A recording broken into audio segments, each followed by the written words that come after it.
Serial Pedang Kayu Harum judul ke-9. Pendekar Mata Keranjang. Karya Asmaraman Sukuwati Ho Pinghu. Bab 12. Han Xiong, kini tibalah saatnya engkau harus pergi meninggalkan kuil ini dan memenuhi harapan yang selama ini terkandung di dalam hati kami. Tentu engkau mengerti akan isi hati kami dan tahu apa yang kami harapkan darimu, muridku. Han Xiong menundukkan mukanya dan mengangguk. Pemuda ini berlutut di depan Suhu dan Subonya. Siang Koan Cikang, laki-laki tinggi tegap yang gagah perkasa dan lengan kirinya buntung sebatas siku, kini telah berusia 40 tahun. Usia yang belum tua benar, namun wajahnya yang tampan dan dingin itu penuh dengan garis-garis keprihatinan. Pendekar ini sejak muda memang bernasib buruk, karena sebagai putra seorang datuk sesat yang amat kejam, dia memiliki watak gagah perkasa dan seringkali bertentangan dengan mendiang ayahnya. Kemudian pemuda ini pun gagal dalam cintanya, dan biarpun akhirnya dia bertemu dengan Toan Hui Chu yang senasib sehingga keduanya saling tertarik dan saling jatuh cinta, namun penderitaan hidupnya tidaklah berakhir. Bahkan, bersama Toan Hui Chu yang telah menjadi istrinya tanpa pernikahan, dia harus menjalani hukuman 20 tahun. Bukan hanya itu, putri mereka satu-satunya yang mereka titipkan kepada keluarga Chu di dusun, telah lenyap diculik orang. Mereka berdua tidak berdaya, tidak mampu melakukan pencarian karena mereka belum selesai menjalani hukuman. Kini dia duduk bersila, berdampingan dengan Toan Hui Chu yang kini usianya sudah 39 tahun. Wanita ini pun nampak dingin dan mukanya agak pucat, pembawaannya anggun dan angkuh. Tecu, murid, mengerti apa yang diharapkan Suhu dan Subo. Tecu akan segera pergi mencari adik Siang Koan Bei Lian, jawab Han Xiong dengan tegas karena memang dia ingin memegang janjinya, ingin membalas kebaikan Suhu dan Subonya dengan mencari putri mereka sampai dapat. Tecu hanya akan kembali ke sini menghadap Suhu dan Subo kalau Tecu sudah berhasil menemukan adik Bei Lian, dah tidak akan kembali kalau belum berhasil. Han Xiong, engkau tentu tahu bahwa aku akan menanti kembalimu siang malam dengan hati yang penuh harapan. Toan Hui Chu bicara, suaranya penuh dengan keharuan walaupun wajahnya tetap dingin. Carilah anakku sampai dapat, dan engkau hati-hatilah, muridku. Engkau sudah sering kami ceritakan tentang tokoh-tokoh di dunia persilatan dan ketahuilah bahwa selain mereka yang kami kenal dan sudah kami ceritakan kepadamu, masih banyak lagi orang pandai di dunia ini. Tecu akan selalu mengingat nasihat Subo dan Suhu, jawab Han Xiong. Kami tahu bahwa tidak akan mudah mencari Bei Lian, karena tidak ada jejak ditinggalkan anak itu. Akan tetapi mengingat bahwa lenyapnya bersamaan dengan keributan yang terjadi di dusun, kabarnya ada manusia-manusia iblis yang berkelahi di sana, maka carilah ia di antara tokoh-tokoh dan kaum sesat. Siang Koan Cikang menambahkan, selain itu, Han Xiong, ada satu hal yang penting lagi yang telah kami ambil menjadi keputusan hati kami berdua. Kami hanya mengharapkan bahwa engkau tidak akan menolak apa yang menjadi keinginan hati kami ini. Gurunya itu berhenti dan agaknya merasa sukar untuk melanjutkan kata-katanya. Ketika Han Xiong menengadah dan memandang mereka, dia melihat Suhu dan Subonya saling pandang dengan khawatir. Han Xiong, selama ini engkau sudah seperti anak kami sendiri, bukan? Maka, kurasa engkau tidak akan menolak keinginan kami. Kata pula Subonya, akan tetapi wanita itu juga tidak melanjutkan kata-katanya. Suhu dan Subo, apakah yang menjadi keinginan hati Jiwai? Katakanlah, Tecu pasti akan memenuhi keinginan Suhu dan Subo yang telah melimpahkan budi selama ini terhadap diri Tecu. Katakanlah, Suhu. Siang Koan Cikang menarik napas panjang, lalu berkata, hukuman kami masih tinggal 2 tahun lagi, Han Xiong. Setelah itu baru kami akan meninggalkan kuil ini dan pergi sendiri mencari anak kami. Kami telah mengambil keputusan untuk menjodohkan Bei Lian denganmu, Han Xiong. Karena itu, dalam waktu 2 tahun, sebelum kami meninggalkan kuil, kami harap engkau suka datang untuk melaporkan hasil penyelidikanmu mengenai putri kami. Bukan main kagetnya hati Han Xiong mendengar ucapan kedua gurunya itu, dia dijodohkan dengan putri gurunya? Melihat pun belum pernah putri gurunya itu. Di lubuk hatinya timbul perasaan menentang karena dia sama sekali tidak pernah berpikir tentang perjodohan. Akan tetapi bagaimana mungkin dia akan menolak keinginan hati Suhu dan Subonya? Dia hanya menundukkan mukanya dan sampai lama tidak mampu menjawab. Melihat keraguan muridnya ini, suami istri yang sakti itu saling pandang kemudian Tuan Hui Chu mengerutkan alisnya bertanya. Bagaimana, Han Xiong? Maukah engkau menerima keinginan kami untuk menjadi calon jodoh anak kami Bei Lian? Melihat istrinya mendesak, Siang Koan Cikang cepat menyambung. Han Xiong, kami tahu bahwa perjodohan adalah satu di antara peristiwa yang ditentukan oleh Tian, Tuhan. Seperti kami katakan tadi, kami berdua melihat betapa baiknya kalau Bei Lian berjodoh denganmu, dan hal itu merupakan keinginan hati kami saja. Akan tetapi keputusannya kelak terserah kepada kehendak Tian. Engkau perlu mengetahui saja bahwa kami ingin sekali menjodohkan Bei Lian denganmu, kami sama sekali tidak memaksa dan biarlah kita bicarakan lagi urusan perjodohan ini kalau engkau atau kami sudah berhasil menemukan kembali Bei Lian. Lega rasa hati Han Xiong mendengar ucapan suhunya itu. Dia tidak ingin mengecewakan hati kedua orang gurunya dengan penolakan. Akan tetapi bagaimana mungkin dia menerima begitu saja uluran tangan untuk berjodoh, tanpa lebih dulu melihat bagaimana keadaan orang yang akan dijadikan jodohnya, dan tanpa bertanya pula kepada pihak keluarganya? Ucapan suhunya membuat hatinya terasa lega dan cepat-cepat dia memberi hormat dan berkata, Suhu dan Subo, Tecu selalu mentaati semua perintah Suhu dan Subo. Tecu rasa yang paling penting sekarang ini adalah lebih dulu menemukan adik Bei Lian. Suami istri itu kembali saling pandang dan keduanya merasa lega juga. Bagaimanapun, murid mereka itu tidak menolak. Mereka lalu mempergunakan waktu semalam itu untuk memberi nasihat-nasihat kepada Han Xiong, juga menceritakan kepada murid mereka itu tentang keadaan di dunia Kang Ou, tentang banyaknya orang pandai yang berwatak palsu, curang dan jahat sekali. Juga mereka menceritakan tentang para pendekar yang gagah perkasa yang pernah mereka kenal. Pada keesokan harinya, barulah Han Xiong meninggalkan kamar di mana Suhu dan Subonya menjalani hukuman kurungan mereka. Malam tadi, untuk pertemuan dengan murid mereka, Tuan Hui Chu meninggalkan kamarnya dan mereka bertiga berkumpul di dalam kamar Siang Koan Cikang, tanpa diketahui siapapun juga. Ketika murid mereka hendak pergi, Siang Koan Cikang menyerahkan sebatang pedang kepadanya sambil berkata dengan suara halus. Muridku, kau terimalah pedang ini dari kami. Pedang ini adalah Kuan Im Kiam, pedang Kuan Im. Cocok sekali untuk ilmu silat pedang Kuan Im Kiam Sut yang sudah kami ajarkan kepadamu. Pedang ini tadinya kami simpan untuk Bei Lian, dan sekarang kami serahkan kepadamu sebagai bekal untuk melindungi dirimu sendiri dari orang-orang jahat. Selain itu, juga untuk peringatan bagimu bahwa Suhu dan Subomu telah menyerahkan putri mereka kepadamu. Sampai di sini Siang Koan Cikang terhenti dan dia memandang terharu.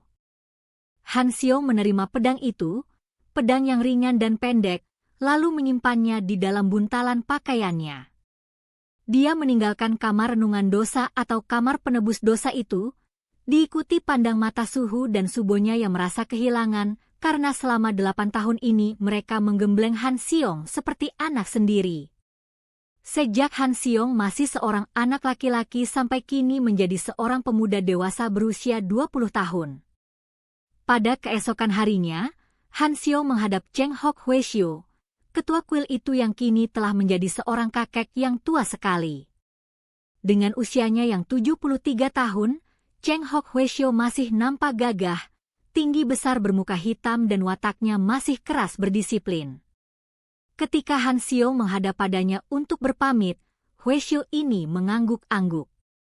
Selama ini, Han Xiong tinggal di kuil sebagai seorang kacung, namun karena pemuda ini titipan dari paman gurunya, Pek Hun, maka pemuda itu diperlakukan dengan sikap yang baik. Omitohut, betapa cepatnya waktu berlalu, Han Xiong, kata Cheng Hok Hueshio ketika pemuda itu berlutut menghadapnya dan mengatakan bahwa hari itu juga dia hendak pergi meninggalkan kuil. Telah 13 tahun Taecu berdiam di kuil ini dan telah menerima banyak kebaikan dari suhu dan para suhu di kuil ini. Taecu mengaturkan banyak terima kasih dan apabila selama ini Taecu melakukan kesalahan-kesalahan, sudilah kiranya suhu memberi maaf kepada Taecu. Siang Cai, Pinceng merasa bangga padamu, Han Xiong. Walaupun engkau tidak menjadi Hueshio, namun engkau telah mempelajari banyak tentang agama kita, mau memperhatikan tentang kebudayaan, filsafat dan pengertian tentang kehidupan. Dan walaupun engkau bukan murid Xiao Limpai, namun di sini engkau telah memperoleh ilmu silat yang Pinceng tahu amat tinggi. Mudah-mudahan saja engkau pandai-pandai membawa diri di dalam dunia ramai dan tidak mengecewakan bahwa engkau telah pernah tinggal menggembleng diri di sini selama 13 tahun. Semua nasihat suhu akan Taecu perhatikan baik-baik.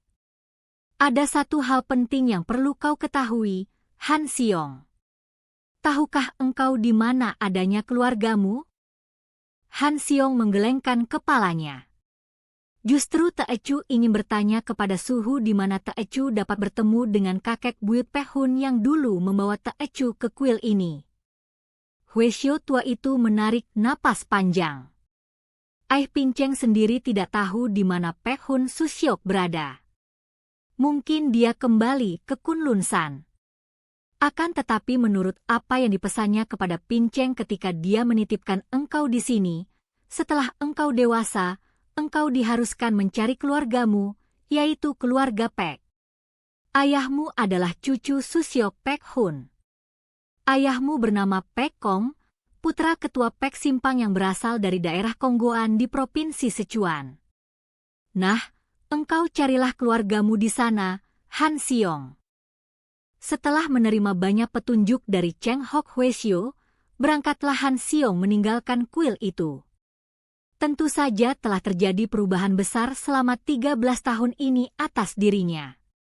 Ketika dia datang bersama kakek buyutnya, dia hanya seorang anak laki-laki berusia 7 tahun yang belum tahu apa-apa, hanya memiliki dasar-dasar ilmu silat yang diajarkan oleh kakek buyutnya. Kini, dia telah menjadi seorang pemuda dewasa. Bukan saja luas pengetahuannya karena dia tekun mempelajari sastra dari kitab-kitab yang banyak terdapat di kuil itu. Akan tetapi juga dia telah digembleng secara tekun selama 8 tahun ini oleh suami istri sakti Xiang Kuan Cikang dan Toan Hui Chu. Selain telah melatih diri dengan 13 jurus Pek Sim Kun yang merupakan inti dari ilmu sila perkumpulan Pek Simpang, juga dia telah digembleng oleh Xiang Kuan Cikang dan Toan Hui Chu yang memiliki bermacam-macam ilmu silat.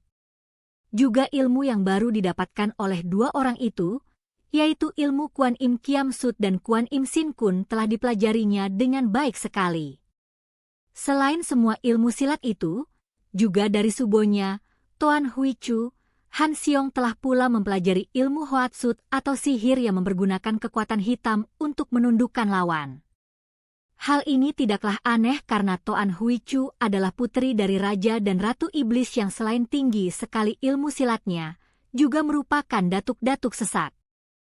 Han Xiong melakukan perjalanan cepat menuju ke Sichuan karena dia akan mencari keluarganya lebih dahulu sambil mendengarkan kalau-kalau ada jejak Bei Lian. Musim salju telah tiba dan di mana-mana hawanya dingin bukan main. Pohon-pohon yang sudah kehilangan daun-daunnya di musim rontok, kini dihias salju seperti kapas putih bersih, membuat pohon-pohon itu nampak seperti hiasan-hiasan yang indah. Han Xiong berjalan seorang diri melalui jalan yang tertutup salju. Hujan salju baru saja berhenti dan biarpun cuaca nampak sudah terang, namun dinginnya bukan kepalang. Han Xiong mengenakan jubah yang cukup tebal, dan ini pun harus dibantu dengan pengerahan sinkang yang membuat tubuhnya terasa hangat. Nampak uap putih agak tebal keluar dari hidung dan mulutnya setiap kali dia menghembuskan napas. Pemuda ini telah menjadi seorang laki-laki dewasa yang tampan. Wajahnya yang berbentuk bulat itu memiliki kulit muka yang putih dan kedua pipinya membayangkan warna kemerahan yang sehat. Demikian pula bibirnya nampak merah tanda sehat. Alisnya lebat dan hitam, sepasang matanya yang agak sipit itu bersinar terang dan tajam lembut. Tubuhnya sedang dan tegap, kaki tangannya juga padat dan nampak kuat karena sejak kecil Han Xiong melakukan segala macam pekerjaan yang kasar di dalam kuil, seperti menebang pohon, membelah kayu dan memikul air. Gerak-geriknya halus dan wajah itu anggun dan kemerahan bersinar dari pandang mata dan gerak bibirnya. Han Xiong adalah seorang pemuda yang sederhana. Pakaian yang menempel di tubuhnya adalah pakaian yang diterimanya dari pemberian Cheng Hok Hueshio, terbuat dari kain kasar berwarna putih dan kuning.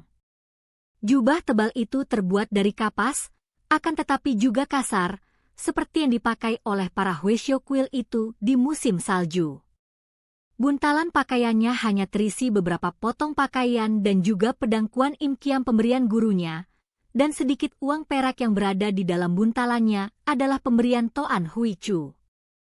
Hari telah menjelang senja ketika dia tiba di puncak bukit itu.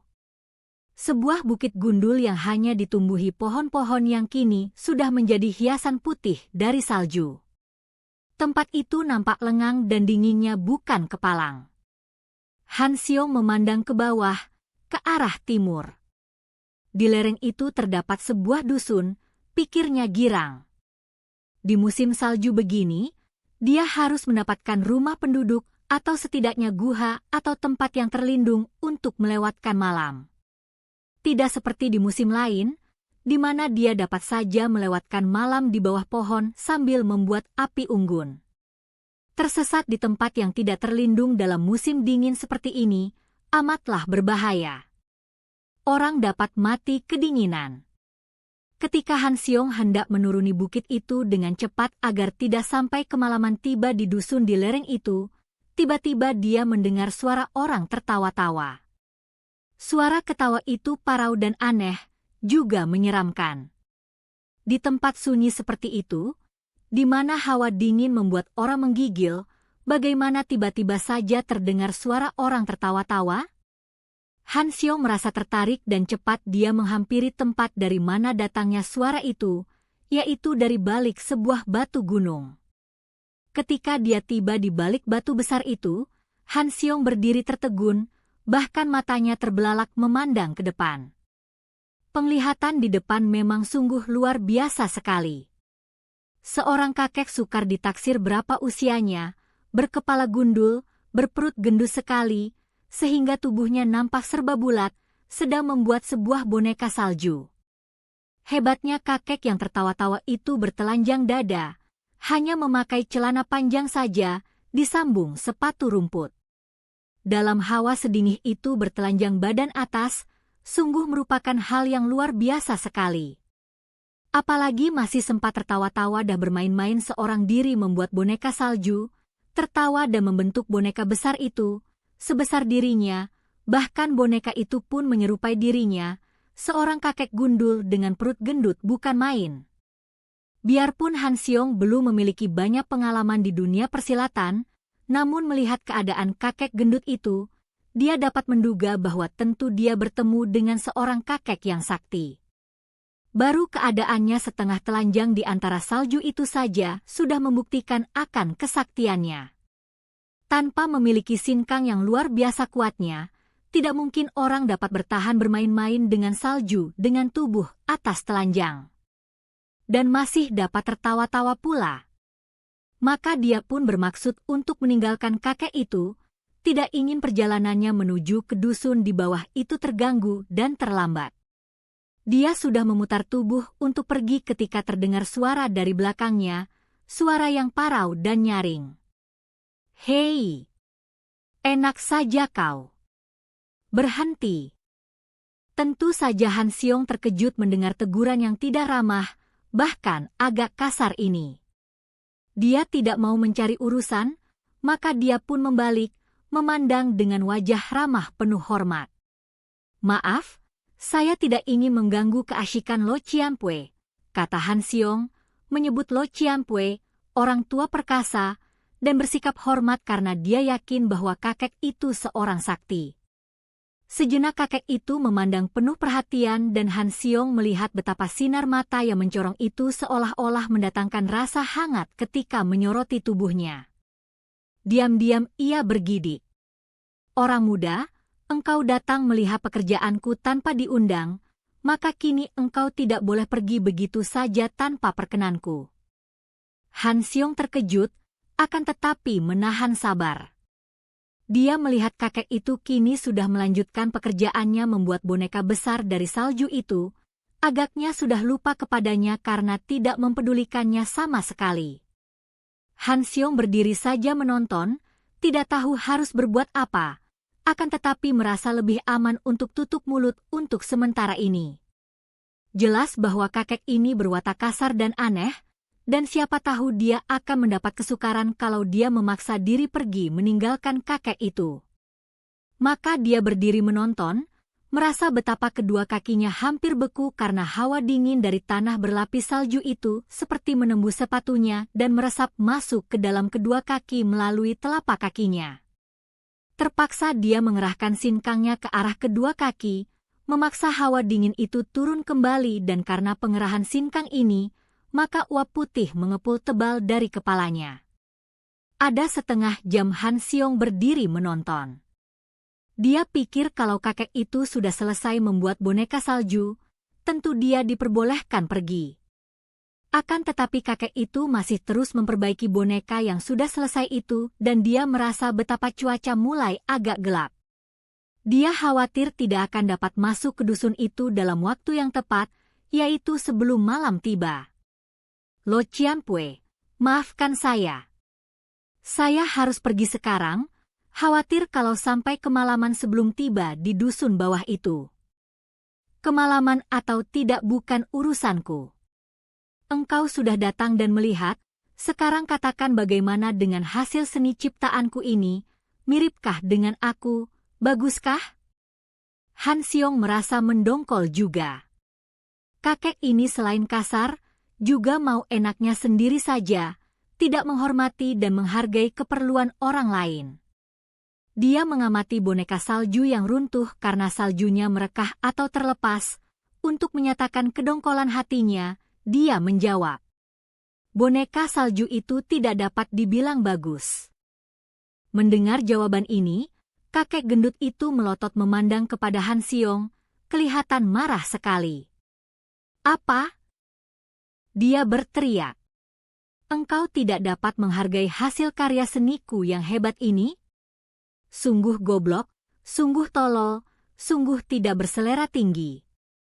Hasil karya seni yang begini hebat, timbul dari inspirasi murni, kau katakan tidak bagus, hah?" Melihat orang itu marah-marah, Han Xiong terkejut. Dia tidak ingin membuat orang marah, apalagi kalau sampai terjadi pertengkaran, maka cepat dia berkata, "Lo Qianpui, bagaimanapun juga, harus kuakui bahwa boneka salju buatan Lo Qianpui ini mirip sekali dengan Lo Qianpui. Dan pujian ini memang bukan kosong belaka. Memang boneka itu mirip sekali penciptanya, baik bentuk badannya, mukanya dan kepalanya." Akan tetapi, betapa kaget hati Han Xiong ketika dia melihat kakek itu kini menjadi semakin marah, membanting-banting kakinya dan menudingkan telunjuknya ke arah hidung Han Xiong. "Bocah kemarin sore, kau berani menghina kakek-kakek macam aku ya? 2 kali engkau menghinaku. Pertama, engkau tidak menghargai karya seniku yang agung, dan kedua, engkau samakan aku dengan sebuah boneka salju yang tidak bernyawa. Sungguh kurang ajar engkau, ya?" Hampir saja Han Xiong tertawa. Kakek ini memang aneh dan mau enak sendiri, akan tetapi kemarahannya itu disebabkan oleh hal-hal yang aneh dan tak masuk akal, seperti anak kecil saja. Maka timbullah kegembiraannya dalam usahanya untuk menyenangkan hati kakek itu. 2 kali dia salah omong, walaupun maksudnya baik untuk memuji. Pertama kali dia bicara sejujurnya diterima salah, kemudian untuk kedua kalinya dia bicara untuk menyenangkan hati dan memuji, diterima salah pula. Dia lalu mengerahkan tenaga batinnya seperti yang diajarkan oleh subonya, menunjuk ke arah boneka salju dan dengan suara yang halus namun mengandung wibawa untuk menguasai pikiran orang, dia berkata, "Lo Cianpue, siapa bilang boneka salju itu tidak bernyawa? Lihat, dia pandai berjalan." Kakek itu menengok memandang dan benar saja, dia melihat betapa boneka salju buatannya tadi kini berjalan-jalan, dengan langkah satu-satu, lucu sekali. Han Xiong telah mempergunakan kekuatan sihirnya, seperti yang dipelajarinya dari subonya, membuat boneka salju itu berjalan-jalan dalam pandang mata kakek yang kasar dan galak itu. Kakek itu terbelalak, lalu sengaja berjalan di belakang boneka itu sambil tertawa-tawa hahaha, sehingga nampaklah pemandangan yang lucu sekali. Sepasang kakek kembar, yang satu dari salju, yang satu manusia tulen, berbaris ke kanan-kiri hilir mudik. Lucunya, kakek gendut bahkan kini memberi aba-aba. 1, 2, tua, tua. Melihat ini, Han Xiong merasa geli akan tetapi juga kasihan, maka dia tersenyum lebar dan menghentikan ilmu sihirnya. Akan tetapi, kini dia terbelalak dan mukanya berubah karena dia terkejut bukan main dan merasa terheran-heran. Boneka salju itu tidak berhenti melangkah, melainkan masih terus melangkah dan kakek gendut itu masih mengikuti di belakangnya sambil berseru, "Tua, tua, tua," dan tertawa-tawa. Tentu saja Han Xiong merasa terkejut dan heran. Boneka salju itu tadi berjalan karena pengaruh sihirnya. Akan tetapi mengapa setelah dia menghentikan pengerahan tenaga sihirnya, boneka salju itu masih berjalan terus? Dia terbelalak memandang akan tetapi kakek gendut itu tetap tertawa bergelak, bahkan kini mengeluarkan kata-kata parau. Hahaha. Boneka salju ini dapat berjalan, bukan hanya berjalan bahkan dapat menyerang dan bermain-main dengan orang muda yang lancang. Haha. Kini boneka salju itu berjalan dengan langkah lebar menghampiri Han Xiong, kemudian menyerang Han Xiong dengan gerakan yang cepat dan kuat sekali. Tentu saja hal ini mengejutkan pemuda itu dan cepat dia mengelak dengan loncatan ke samping. Lalu kakinya melayang, menendang ke arah perut boneka salju itu dengan cepat. Boneka salju itu hancur berhamburan dan Han Xiong melompat ke belakang, masih terheran-heran mengapa boneka salju yang tadi disihirnya sehingga dapat berjalan itu, tahu-tahu dapat mengamuk setelah dia tidak menyihirnya. Akan tetapi Han Xiong seorang pemuda yang amat cerdik. Dia sudah dapat menduga bahwa tentu kakek gendut itulah yang main-main dengan dia. Tentu kakek itulah yang mempergunakan kekuatan sihir yang lebih ampuh daripada kekuatannya sendiri untuk melanjutkan permainan itu, juga untuk mengejeknya. Pantas kakek itu tadi mengatakan bahwa dia lancang. Kakek gendut itu kini terbelalak, marah melihat betapa boneka kesayangannya yang dinamakannya sendiri sebagai hasil karya seni agung itu dirusak orang. Sambil bertolak pinggang dan menggembungkan perutnya yang sudah gendut, dia berteriak, "Orang muda yang jahat! Engkau berani merusak boneka saljuku? Maaf, Lo Cianpue." "Apa maaf? Tidak ada maaf bagimu. Engkau tadi telah menyamakan aku dengan boneka salju, bahkan engkau telah mencela pula mengatakan buatanku, hasil karya seni yang agung itu tidak bagus. Engkau harus dihajar." "Maaf, saya tidak sengaja untuk membuat Lo Cianpue marah. Sengaja atau tidak, aku sudah marah sekarang. Nah, kau lihat seranganku. Aku harus membalas dendam kehancuran boneka salju." Berkata demikian, tiba-tiba tubuh yang gendut itu menerjang ke depan, Seperti sebuah bola besar menggelinding dan tahu-tahu, dua buah lengan yang besar pendek telah menyerang dari atas bawah, kanan kiri dan serangan kedua tangan itu mendatangkan angin pukulan berdesir yang mengandung hawa panas. Dengan gerakan yang halus namun cepat, Han Xiong sudah cepat mengelak dengan menggeser kakinya dan meloncat ke kiri. Pukulan kedua tangan itu meluncur lewat dan ketika hawa pukulan yang ganas itu menyambar dan mengenai salju yang menempel pada batang pohon, salju itu pun mencair dan nampaklah kulit batang yang kehitaman. Diam-diam Han Xiong terkejut bukan main. Itulah pukulan yang amat ampuh, yang mengandung tenaga sinkang yang luar biasa. Maka dia pun cepat mainkan Pek Sim Kun yang dipelajarinya dari catatan kakek buyutnya.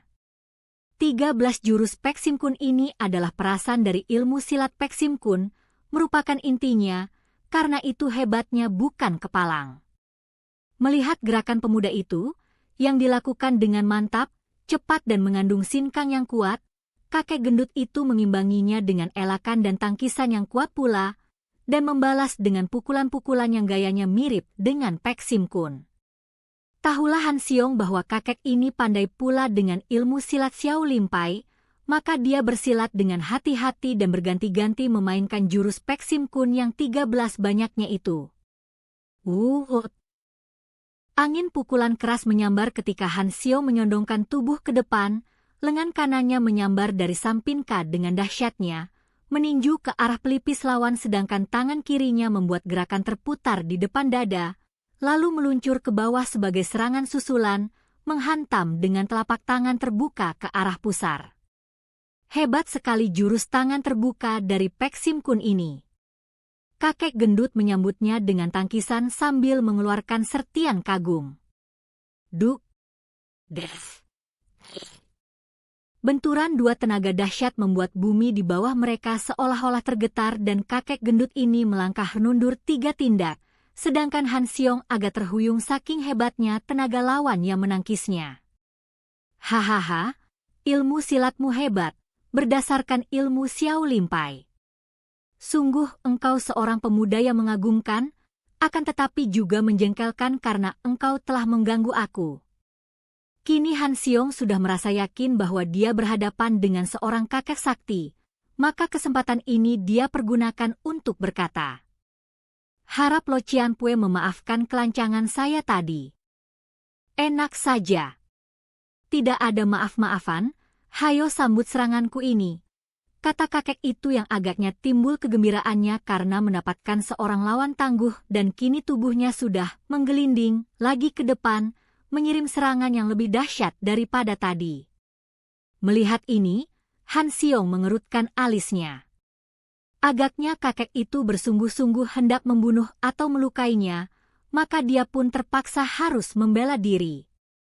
Dan karena lawannya bukan orang sembarangan, serangannya amat berbahaya, dia pun cepat mengerahkan semua tenaga dan kini dia mainkan ilmu-ilmu yang dipelajarinya dari Suhu dan Subonya selama 8 tahun ini di kuil Xiao Lim Pai, di dalam kamar penebus dosa. Harus diketahui bahwa selain ilmu-ilmu yang cukup bersih yang dulu diperolehnya dari gurunya, yaitu Chiu Xian Loka Ai, Siang Koan Cikang juga memiliki ilmu-ilmu dari ayahnya, seorang datuk sesat yang berjuluk Iblis Buta. Ilmu-ilmu dari ayahnya ini banyak yang bersifat kotor dan kejam. Semua ilmu ini oleh Siang Koan Cikang diajarkan kepada Han Xiong sehingga pemuda ini selain menerima ilmu yang bersih, juga menerima ilmu silat yang sifatnya kotor dan curang, seperti biasa sifat ilmu-ilmu berkelahi dari golongan sesat. Apalagi dari Subonya, dia memperoleh ilmu-ilmu kesaktian yang ganas sekali mengingat bahwa Subonya adalah anak tunggal dari mendiang raja dan ratu iblis. Maka ketika kini dia mengeluarkan ilmu-ilmunya, kakek gendut itu beberapa kali mengeluarkan seruan kaget dan heran. Ih, ganas! Keji. Ilmu setan. Ilmu iblis. Berkali-kali kakek itu berseru penasaran sambil mengelak atau menangkis. Mendengar seruan-seruan ini, Han Xiong merasa malu juga. Dia pun sudah mendapat penjelasan dari Suhu dan Subonya akan sifat ilmu-ilmu yang dipelajarinya. Bahkan suhunya berkata antara lain demikian.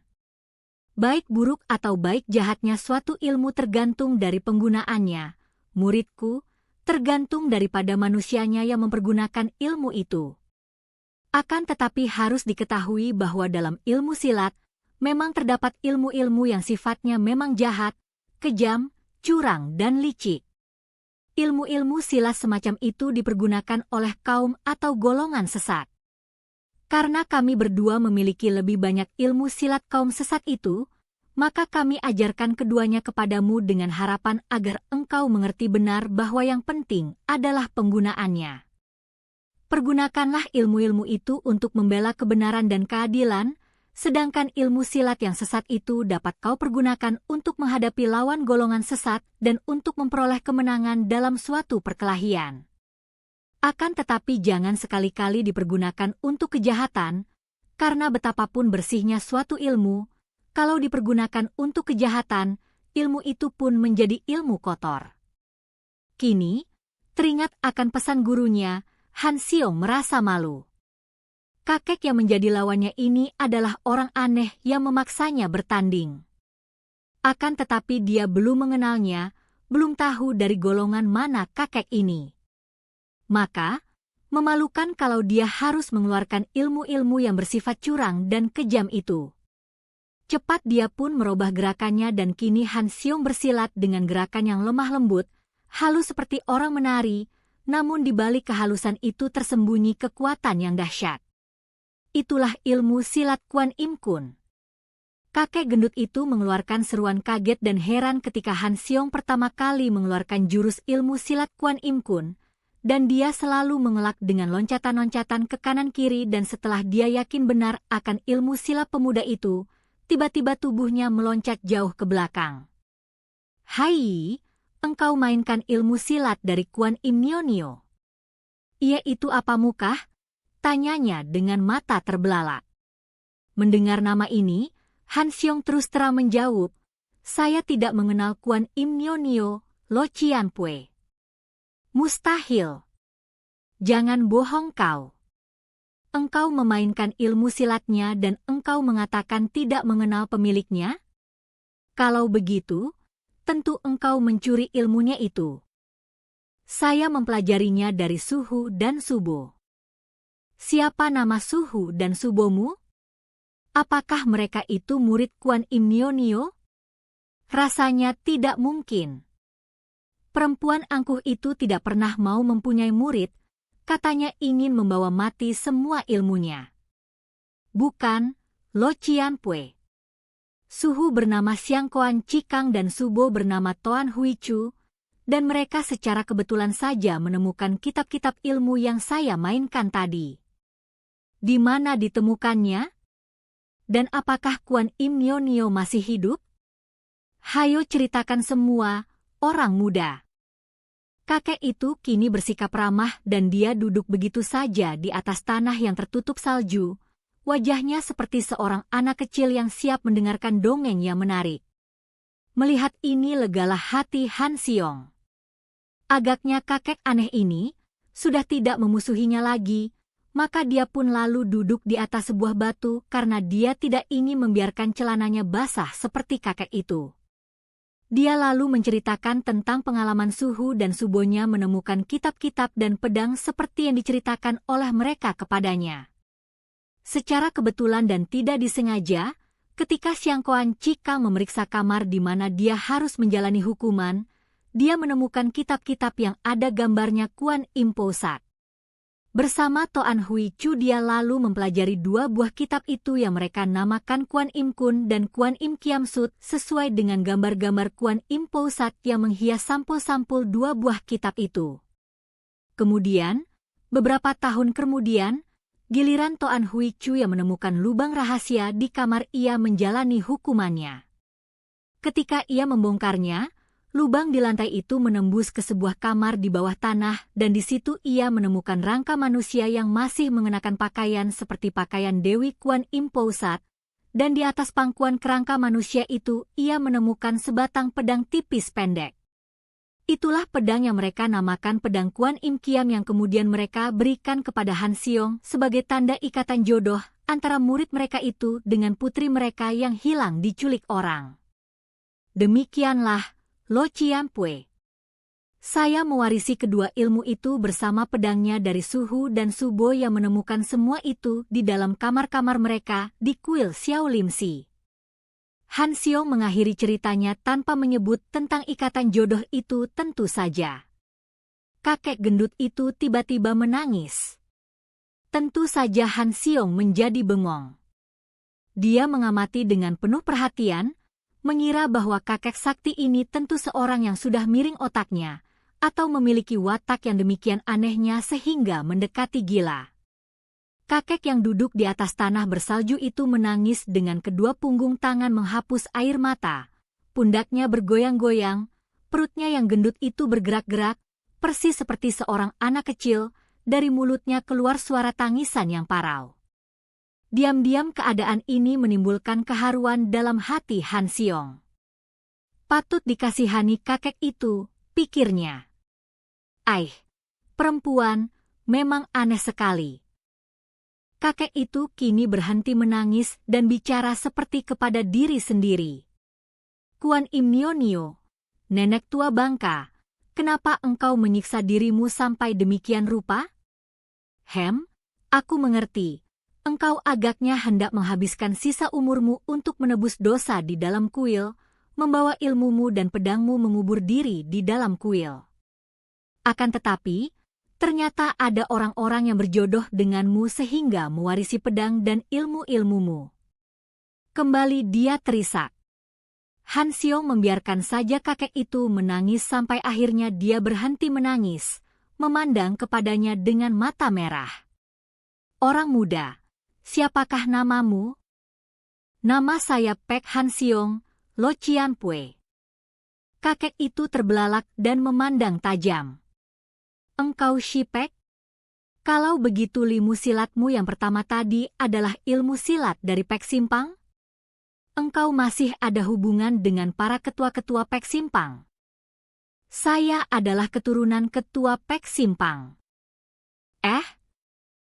Tiba-tiba kakek itu menggerakkan kedua tangannya ke depan dada, membuat gerakan-gerakan aneh dengan kedua tangannya sehingga Han Xiong mengikuti gerakan-gerakan itu dengan heran. Jangan bergerak, kakek itu membentak dan tubuhnya sudah menerjang ke depan. Han Xiong terkejut sekali ketika hendak mengelak, tiba-tiba tubuhnya tak dapat digerakkan. Dia segera sadar bahwa kakek itu telah menggunakan kekuatan sihir ketika berteriak melarang dia bergerak tadi. Dia pun segera mengerahkan kekuatan batinnya untuk melawan, akan tetapi ketika akhirnya dia mampu bergerak, baju di punggungnya sudah dirobek oleh kakek itu. Benar. Kakek itu berteriak kaget. Ada tanda merah di punggungmu dan engkau keturunan ketua Pek Simpang.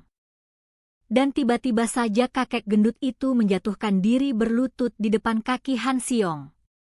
Tentu saja Han Xiong terkeut bukan main. Lo Ciampue, harap-harap jangan melakukan ini. Serunya.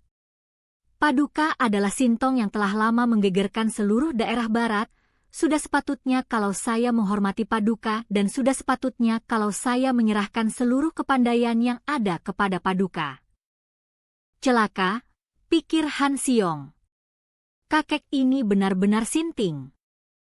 Lo Ciampue, bangkitlah dan mari kita bicara dengan baik-baik. Tidak, saya tidak akan bangkit lagi sampai mati sebelum Paduka menyatakan mau menerima ilmu-ilmu yang akan saya ajarkan kepada Paduka. Gila, pikir Han Xiong. Ini namanya dunia dan aturannya sudah terbalik semua. Biasanya, seorang calon murid yang memohon sambil berlutut agar diterima menjadi murid. Akan tetapi kini kakek yang sinting ini bahkan berlutut dan mohon kepadanya agar suka menerima ilmu-ilmu yang akan diajarkan oleh kakek itu kepadanya. Akan tetapi apa salahnya? Kakek ini sakti, dan agaknya mengenal baik pemilik kitab-kitab Kuan Im Kun yang namanya Kuan Im Nio itu. Baik, Lo Ciampue, Saya suka mempelajari ilmu-ilmu dari Lo Ciampue, akan tetapi ada syaratnya. Silakan sebutkan apa syarat itu. Berbahagialah saya kalau dapat memberi bimbingan kepada Sintong. Kakek itu bicara dengan suara yang gembira bukan main.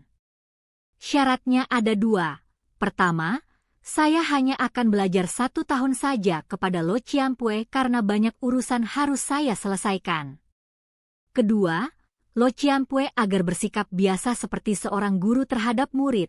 Jangan menyebut Sintong kepada saya, melainkan menyebut nama saya saja, dan saya akan menyebut suhu kepada Lo Ciampue. Bagaimana? Kakek itu menarik napas panjang. Syarat kedua itu berat, akan tetapi baiklah, Han Xiong. Kakek itu bangkit berdiri dan kini Han Xiong yang cepat berlutut dan memberi hormat sambil menyebut suhu. Mari kita duduk dan bicara. Aku ingin sekali mendengar tentang dirimu, Han Xiong. Ah, betapa banyak sudah aku mendengar tentang dirimu yang dijadikan rebutan oleh semua orang gagah di dunia barat. Selama ini, di mana saja engkau bersembunyi? Karena dia sudah mengangkat kakek itu menjadi gurunya, maka Han Xiong pun tidak mau merahasiakan lagi keadaan dirinya. Dia lalu menceritakan betapa sejak bayi dia dirawat oleh kakek buyutnya bernama Pek Hun yang mengajaknya bertapa di pegunungan Kunlun San. Kemudian betapa dia oleh kakek buyutnya dikirim ke kuil Xiao Limpai di pegunungan Heng Tuan San dan menjadi kacung di kuil sana. Di kuil itulah Teechu, murid, bertemu dengan suhu Xiangkoan Cikang dan Subo Toan Huichu, menerima pelajaran ilmu-ilmu silat di samping Teechu juga tekun mempelajari ilmu-ilmu kebudayaan dari kitab-kitab di dalam kuil, di bawah bimbingan para Hueshio di sana. Setelah tamat belajar, barulah Suhu dan Subo menyuruh Teechu untuk keluar dari kuil dan mencari keluarga Teechu, yaitu keluarga Pek di Kongguan. Kakek itu mengangguk-angguk. Agaknya Subo dan Suhumu itu orang-orang yang baik dan juga cerdas sekali. Akan tetapi bagaimana engkau dapat mempelajari ilmu sihir seperti yang kau pergunakan untuk menghidupkan boneka saljuku tadi? Teechu mempelajarinya sedikit dari Subo. Ketika Subo menjalani hukuman di kuil Xiao Limsi, ia juga banyak membaca kitab-kitab dan ia menemukan kitab yang mengatakan bahwa dalam diri setiap orang terdapat kekuatan gaib yang tersembunyi. Subo sendiri adalah keturunan orang-orang sakti yang diam-diam memiliki kekuatan gaib yang amat kuat. Mulailah Subo melatih diri membangkitkan kekuatan gaibnya dan dia pun mulai mempelajari ilmu sihir di dalam kamar penebusan dosa itu dan dari Subo Teechu mempelajari sedikit ilmu sihir yang tidak ada artinya dibandingkan dengan ilmu sihir dari Suhu sendiri. Subomu itu Shitoan, ya? Aku seperti pernah mendengar akan kehebatan orang-orang dari keluarga Toan, kalau tak salah keluarga pangeran. Tidak salah, Suhu. Subo Toan Huichu adalah putri mendiang pangeran Toan Jitong yang berjuluk Raja Iblis. Ya Tuhan. Benar, Raja dan Ratu Iblis. Kakek itu terbelalak dan mengangkat kedua tangan ke atas saking kagetnya. Pantas saja ilmu-ilmu silatmu bermacam-macam, dan banyak yang merupakan ilmu yang sesat. Untung Suhu dan Subomu itu menemukan ilmu peninggalan Kuan Im Nio Nio dan diajarkan kepadamu, dan untung pula engkau bertemu dengan aku. Ketahuilah, Han Xiong. Kuan Im Nio Nio dan aku adalah 2 orang di antara orang-orang yang dijuluki 8 dewa. Han Xiong memandang kagum, akan tetapi terus terang menjawab, Suhu dan Subo di dalam kuil banyak bercerita kepada Teechu tentang tokoh-tokoh di dunia persilatan, akan tetapi terus terang saja, Teechu belum pernah mendengar akan nama 8 dewa. Kakek itu menarik napas panjang. Salah kami sendiri. Puluhan tahun yang lalu kami pernah memperoleh nama besar dan disegani oleh seluruh golongan di dunia persilatan. Akan tetapi pada suatu hari kami bertemu dan bentrok dengan Raja dan Ratu Iblis.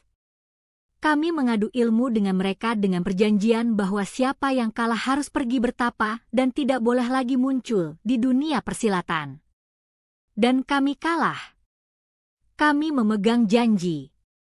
Masing-masing pergi bertapa dan memperdalam ilmu silat. Setelah kami memperoleh ilmu-ilmu yang tinggi, ternyata Raja dan Ratu Iblis telah tewas di tangan pendekar-pendekar muda. Demikianlah, kami sudah terlanjur suka bertapa dan tidak muncul lagi di dunia persilatan. Han Xiong mendengarkan dengan kagum. Mereka tentulah orang-orang yang menjunjung tinggi kegagahan sehingga mereka setia terhadap janji sendiri sampai rela menderita dan mengasingkan diri. Siapakah tokoh yang lain dari 8 dewa kecuali Suhu dan Lo Ciampue Kuan Im Nio Nio? Tanyanya. Kakek gendut itu menarik napas panjang.